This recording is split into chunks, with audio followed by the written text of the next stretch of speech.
magandang umaga po mula sa GCS Woodworks. Kami po ay nagpapasalamat sa pagkuha niyo sa aming serbisyo, sir. Matanong ko lang po, ano po ang nag-udyok sa inyo para kami ang kunin niyo? Okay. Good morning din sa iyo, Mike. No? Generally speaking, hindi kita kakilala. When I decided to have my condo unit be renovated na mas maging maganda yung ambience, nanood lang ako sa YouTube. Marami ako napanood na katulad mo, no, na contractor, mga interior designer. But among all, medyo naengganyo ako nung meron kang isang sinabi na hindi kailangan maging mahal ang pagpapaganda ng ating condo unit. So, doon ako naengganyo, Mike, without knowing kung magkano man yan, na-appreciate ko bilang Pilipino na yung adhikain mo na makatulong sa mga tulad namin na hindi ganong mayayaman, kahit pa paano mapaayos yung aming condo unit.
Never stop, I'll get it if I want it.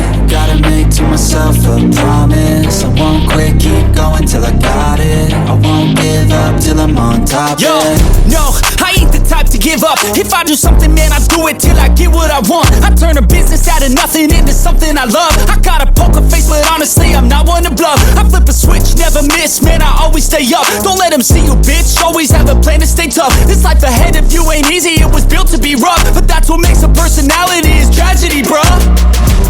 So keep your head on your shoulders. Now we ain't out here moving rocks, we out here moving boulders. Now we ain't getting posterized, we out here making posters. And we ain't got nothing to hide, we move forward like soldiers. You better wake up for the pay stub or you'll pay up. Don't make love to the game, bruh, fuck the game up. Change up, rearrange stuff to your greatness. Same us for the way up, play the game, bruh.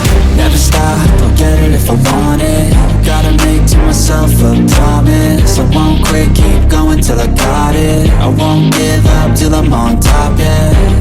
You know I'm always honest, there ain't no way I'm ever stopping. I won't quit, keep going till I got it. I won't give up till I'm on top, I'm always flirting with pain, pain. She like to hurt me and maim. I'm always working to change, but she's still lurking the same. I keep on building a dynasty while the haters be trying me, but they hate from inside. You see, hate themselves in society, so I let them speak quietly while my actions speak quietly. So, salamat po, sir, sa inyong sagot. Ikalawang tanong po, gusto ko lang po sana malaman, ano naman po ang inyong masasabi sa quality ng gawa ng mga karpenterong Pinoy natin?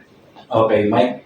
Sa totoo lang, hindi ko ini-expect na talagang mahusay ang mga karpintero mo. At pati na rin ikaw, no, bilang nagmamayari at nag-a-assista sa kanila. Dahil, generally, kung ano yung mga gusto kong design, nagawa ninyo. At nung natapos siya, nakita ko na masinsin ang pagkakagawa at mahusay. Wala akong masabi. Kung meron man konting hindi maayos, sa isang tawag ko lang sa'yo, inaayos nyo naman. At even yung mga karpintero mo, mga tauhan mo na nandito sa condo nung ginagawa ito, kapag ako'y pumapasyal at meron akong hindi na gustuhan na gawa, madali nilang inaayos at wala naman akong naging problema nung ito'y inyong ginagawa. Ayos, man. Ayos. Speak wide and see they be hiding in privacy with the screen. Oh, the irony to hate someone who's trying to be whatever they would like to be. We all feel the anxiety, we make our own rivalries. Yo, so where is all the positivity? I feel like we all just hate on everything, it's killing me. Thoughts build quick, causing different possibilities. Negative thoughts will cause different disabilities. So do better, work hard under pressure. If you got no time, work smarter than ever.